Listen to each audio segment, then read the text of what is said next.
बिस्मिल्लाहिर्रहमानिर्रहीम। अस्सलाम वालेकुम नाज़रीन, मैं थोड़ा मेज़बान असगर गुजर तस्वीर गुजर टी वी अर्फ वाला हर रोज़ बेहतरीन ते अलग क्वालिटी जानवर लैके दोस्तों चल रही था। अज माशाल्लाह बहुत ही खूबसूरत एक गांव की वीडियो दोस्तों की खिदमत दे विच। इमरान किनवा सूआ दूसरा जी जेर जूर पाती कुछ चोई थोड़ी बहुती नहीं जी सारी खड़ी धारा धुरा तो मारियां ना थना थुना दी अपनी तसल्ली गारंटी ना सही हो गया माशाल्लाह। गां नूं थन बड़ा प्यारा ला के बच्चा थले माड़ा जा गां बरीक लूई भी गां नूं बरीक। अच्छा ओदी बच्ची है ना माशाल्लाह क्रॉस अच्छी है पूरा मजा जिन्ना थाना गां बरीक गांव।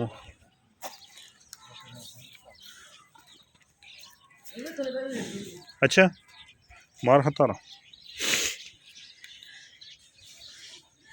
ए बच्ची है ए दोंदी है ना दूसरी दोस्तों थन चेक कराने इंशाल्लाह गां।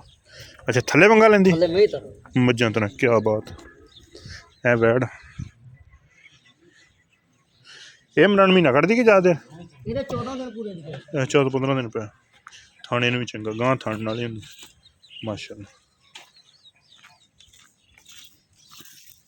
पहले के लिए है ठीक हो गया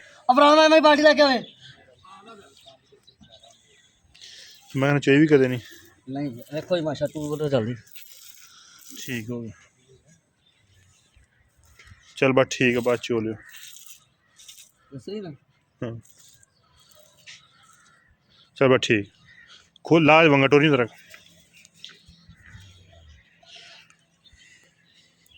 गानू कद पूरा जनमन मुन्नी दोस्त को नहीं आंदे छड़ी तरह ऐसा तो पड़ बस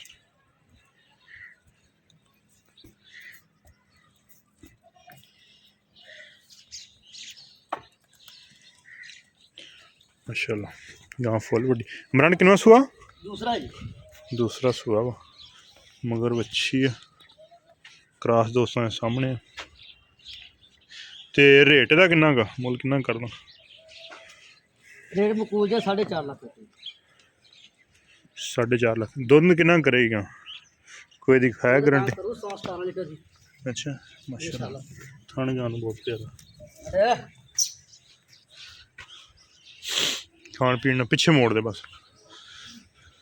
दुध 15-16 किलो तो रेट का 4.5 लाख रुपया है माशाल्लाह टुरदी फिरदी दोस्तों मेरे सामने खूबसूरत ये थाना का कोई वाधा घाटा हो ये पिछे का कोई वाधा घाटा हो उस गल की साड़ी तसल्ली गारंटी होएगी। रेट 4.5 लाख रुपया हल्की फुल्की कमी पेशी में जरूर हो जाएगी।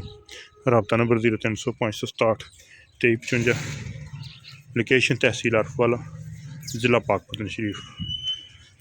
गां बरीक है दुप्पड़ नहीं वड्डी है छोटी नहीं कद वाली है थान चंगा मझा जिन्ना इन्ना क्रॉस मगर वच्छी है क्रॉस ही आप कोनी है जनमन कोई सिंग नहीं वड्डे हुए कई दोस्त मुन्नी आंदे लेकिन गां की नस्ल वीरां दे सामने।